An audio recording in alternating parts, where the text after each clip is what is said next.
DTM Online TV subscribe गरिदिनुहोस्। अब आफ्नो मन्तव्य राखिदिनु हुन म आजका नेपाल पत्रकार महासंघ जिल्ला शाखा तेह्रथुमका 11औं साधारण सभाका प्रमुख अतिथि तथा नेपाल पत्रकार महासंघ केन्द्रीय सदस्य लक्ष्मण कार्कीज्यूलाई आफ्नो मन्तव्य राखिदिनु हुन म हार्दिक अनुरोध गर्दछु। पाराले बोल्न मन पराउने मान्छे तर आज फेरि यहाँ प्रमुख अतिथि भन्ने एउटा बिल्ला छ, त्यो कारणले गर्दा अलिकति औपचारिक पनि हुनुपर्ने अवस्था छ। केही कुराहरू अघि भइसकेका छन्। उद्धव दाइले अघि राजमा भन्नुभयो।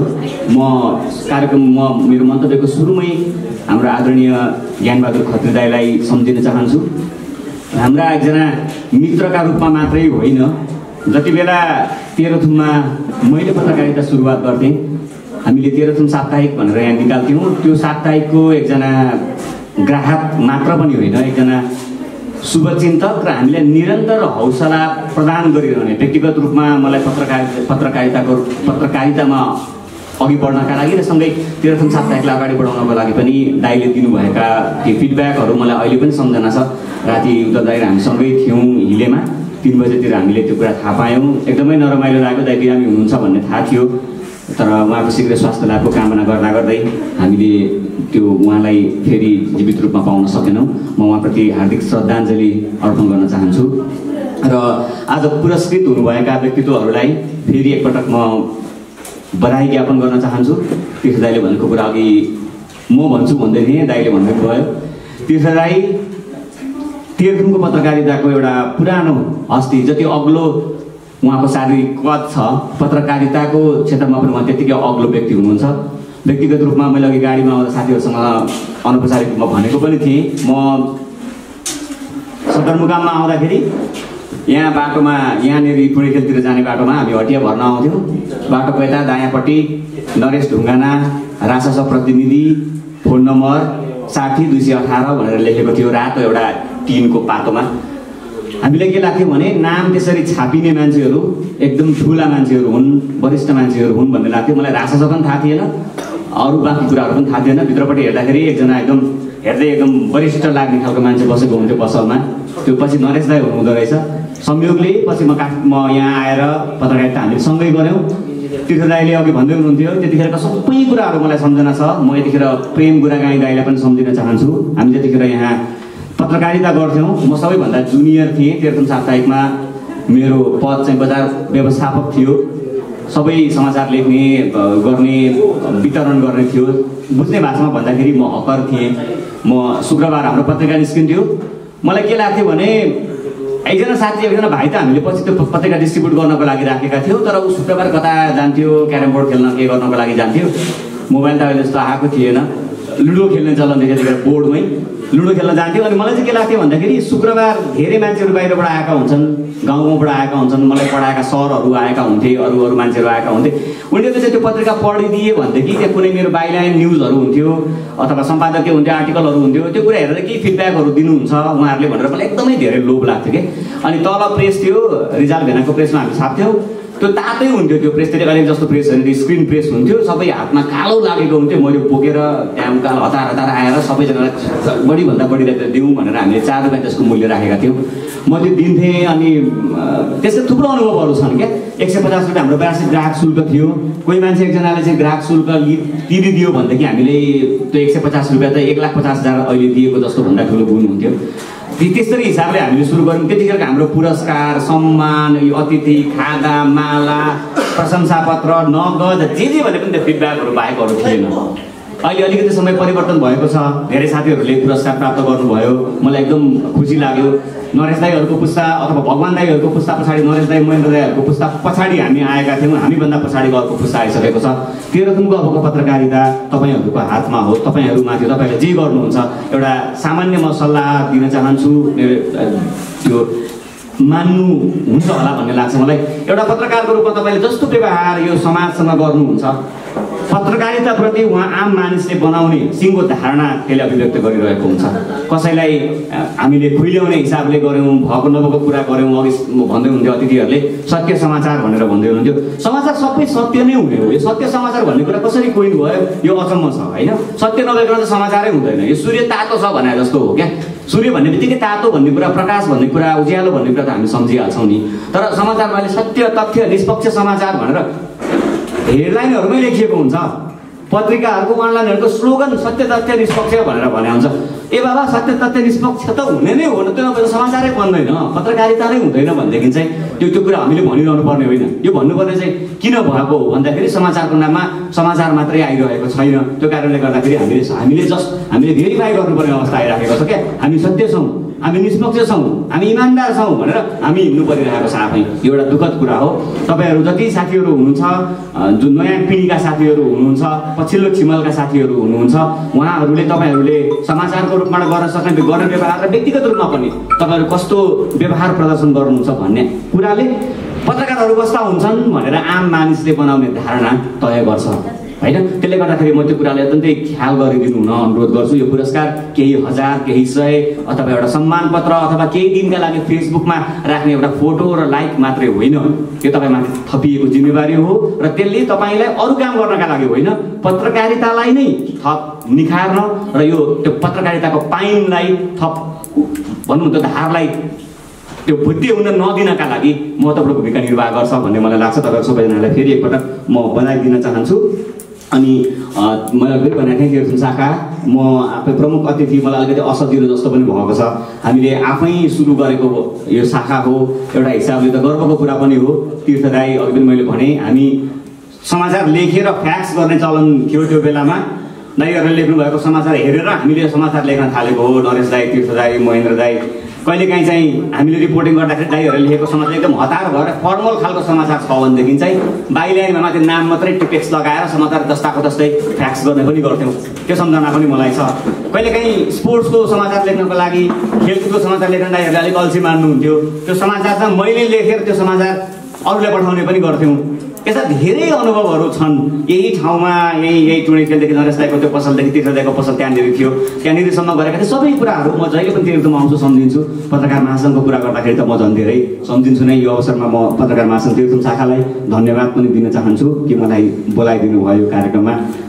यो म त भनेको थिएँ कि म साधारण सदस्य हो शाखाको, त्यो हिसाबले आउँछु भनेर, तर दाइले प्रमुख अतिथि बनेर नै आउनुपर्छ भन्ने कुरा गर्नुभयो। त्यसका लागि म थप कृतज्ञ छु शाखाप्रति र नरेश दाईप्रति।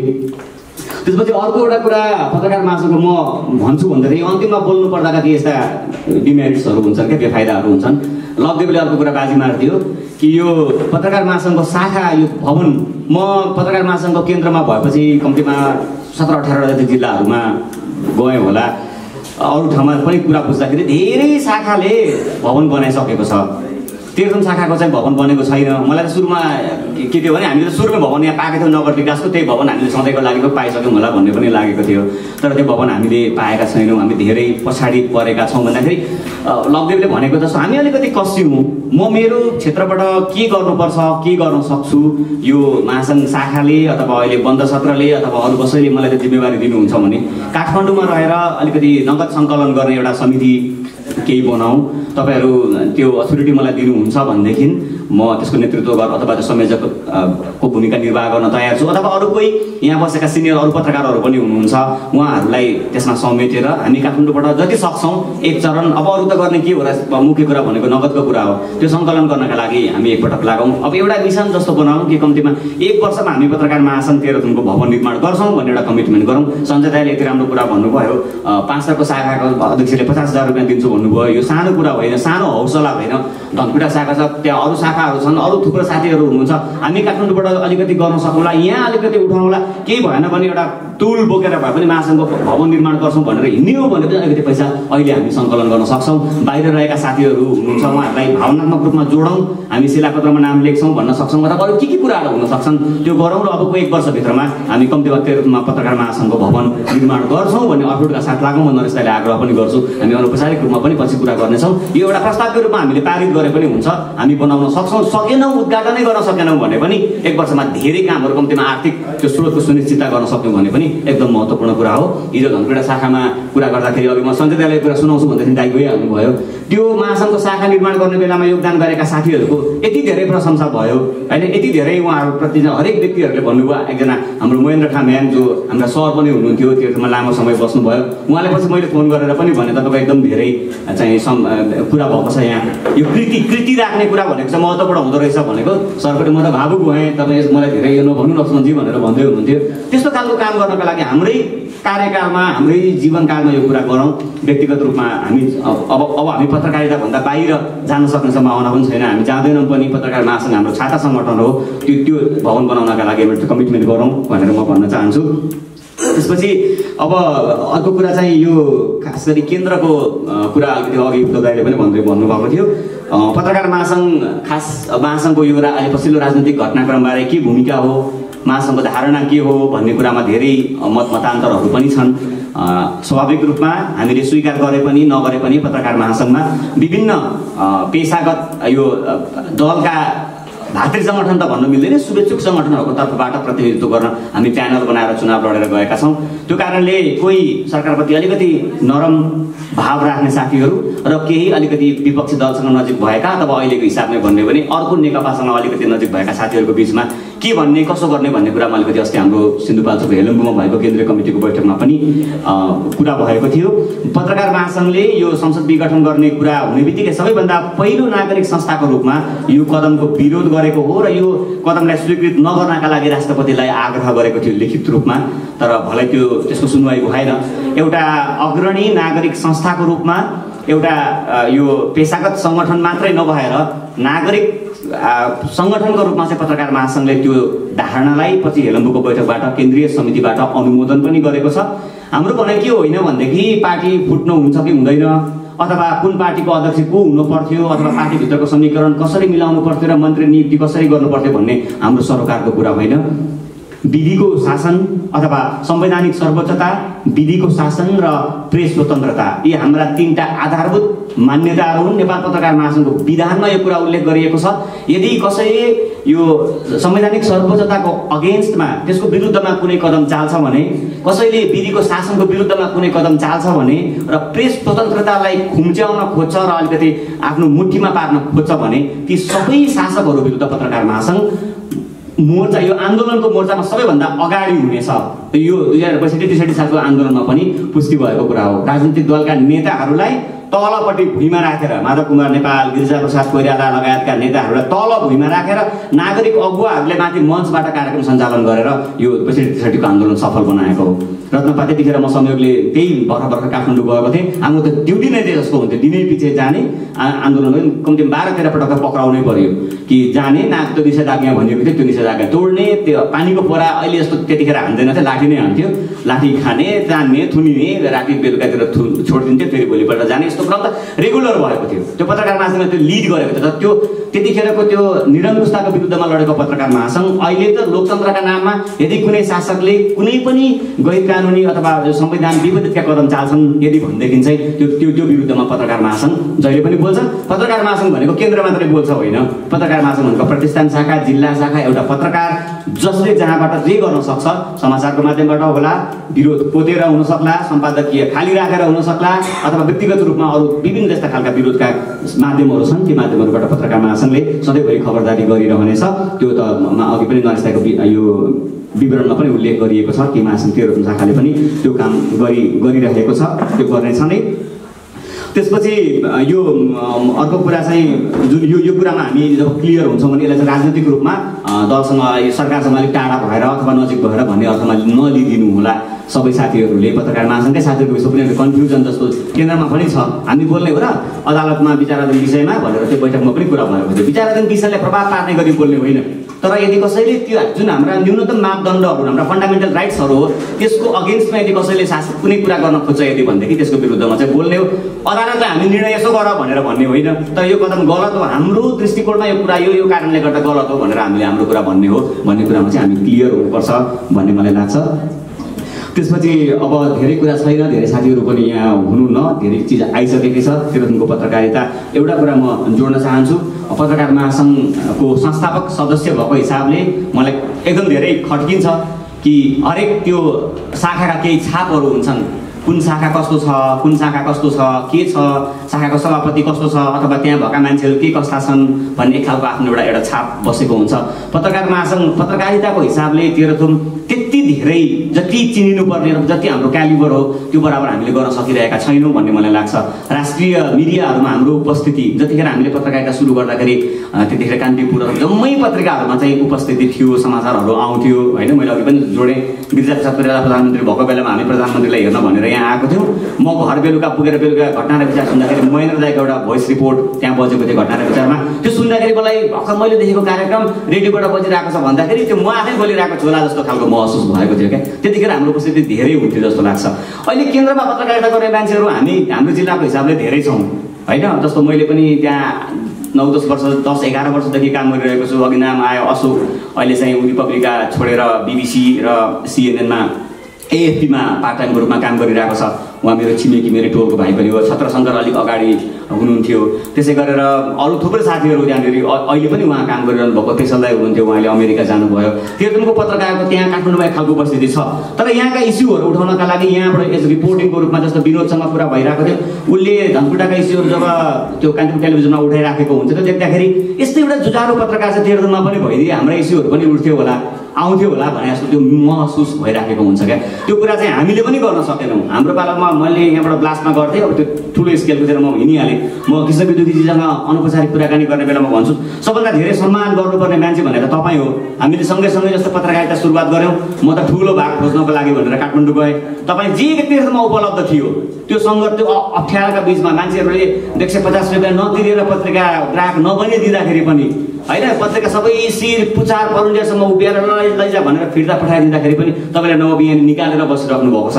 तपाईँले सन्तुष्टि प्राप्त गरेर बस्नुभयो, तपाईँले ठुलो कन्ट्रिब्युसन गर्नुभएको हो भन्ने हिसाबले म उहाँलाई पनि भनिराखेको हुन्छु। त्यो हिसाबले हामी अलिकति अब जुन नयाँ साथीहरू हुनुहुन्छ अहिले कस्तो भयो नि, पत्रकारिता गर्न चाहिँ गर्ने किन गर्ने भन्दाखेरि जागिर खानलाई गर्ने, अर्को काम नपाउँदासम्मलाई गर्ने भन्ने जस्तो स्थिति भयो क्या। पत्रकारिता नै आफैमा जब हो नि त।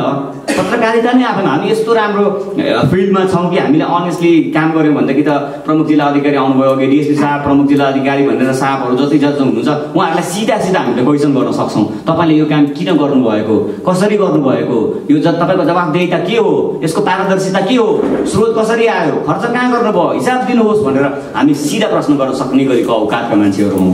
तर हाम्रो कुनै दाइ अथवा काका अथवा नेता अथवा निकटताको हिसाबले चाहिँ ठिकै दाइ मिलाएर गरौँ न, बरु यसमा देशहरूको त्यो केही भयो भने मलाई पनि खाजा खुवाउनु होला भन्ने खालको अवस्थामा यदि पुग्यौँ भनेदेखि त अनि उहाँहरूले नगर्ने कारण हामीलाई त्यो हो। के हुन्छ र बेलुका भरे यसो व्यवस्था गरिदिउँ न, भइहाल्छ, चिनेकै हो को पत्रकार हो भनेर त्यो हाम्रो आफ्नो कारणले पनि भइरहेको छ। अब यसलाई हामी कसरी व्यवसायिक बनाउन सक्छौँ? अघि भयो झन्डै 100 जना साथीहरू भने त ठुलो, तेह्रथुममा 100 जना सक्रिय पत्रकार हुनु भनेको त सानो कुरा होइन नि। 100 जना मध्ये 10 जनाले मात्रै अलिकति त्यो खालको स्टोरीहरू हामी निकाल्न सक्यौँ, पठाउन सक्यौँ, गर्न सक्यौँ भनेदेखि त धेरै कुराहरू त धेरै कुराहरू 10वटा कुरा एक दिनमा 10वटा मिडियामा कभरेज हुनु भन्ने कुरा त धेरै ठुलो कुरा हो। त्यसले गर्दा त्यसतर्फ अलिकति नयाँ भाइ बहिनीहरू जो आउन चाहनुहुन्छ तपाईँहरूलाई यो व्यावसायिक हिसाबले कुनै सहयोग, कुनै आइडिया अथवा भनौँ न केही यस्तो गर्दा कस्तो होला भन्ने खालको कुराहरू चाहियो भनेदेखि चाहिँ म एकदमै धेरै खुसी हुनेछु। कृपया तपाईँले म मेरो गच्छे अनुसार चाहिँ सहयोग भनेको आइडियाहरू दिने कुराको सहयोग गर्न सक्छु। अथवा तपाईँ कुनै मिडिया, नेसनल मिडियामा रिपोर्टर के जस्तो बन्न चाहनुहुन्छ, कतै यस्तो प्लेटफर्महरू छ गर्न चाहनुहुन्छ भन्नुहुन्छ भने सबै साथीहरू नै छन् होइन। यस्तो खाली भएको ठाउँमा यसरी गरौँ, यसरी रिपोर्टिङको लागि रिपोर्टरको रूपमा काम गरौँ भने तपाईँको इच्छा चाहिँ, तर यहाँ खाली भएको ठाउँमा काम गर्दैन भनेर कुनै मान्छेले भनिदिएर भने कि तपाईँ आफू म रिपोर्टिङ गर्न चाहन्छु भन्नुहुन्छ भनेदेखि चाहिँ त्यसका लागि म तपाईँले लिएर जानुपर्ने हुनसक्छ कि अथवा फोन गरेर हुनसक्छ कि अथवा के गरेर हुन्छ, मैले गर्न सक्ने सहयोग चाहिँ म गर्न चाहन्छु। यदि यो पत्रकार म बन्छु भनेर कोही साथीहरूले चाहिँ त्यो हिसाबले इच्छुक हुनुहुन्छ भनेदेखि चाहिँ म यो कुरा पनि यहाँनिर भन्न चाहन्छु। अब धेरै कुरा छैन, कार्यक्रम यो खुला सत्र आजको उद्घाटन सकिने बेला भएको छ। यस्ता कुराहरू त हामी अनौपचारिक रूपमा धेरै ठाउँमा पनि अरू बेला पनि गरौँला, म तेह्रथुम आइराखेकै हुन्छु। फेरि एकपटक यो कार्यक्रमको सफलताको कामना गर्छु र तपाईँहरू सबैजनाले यति समय ध्यानपूर्वक सुनिदिनु भयो त्यसको लागि पनि तपाईँलाई धन्यवाद दिन्छु। नमस्कार।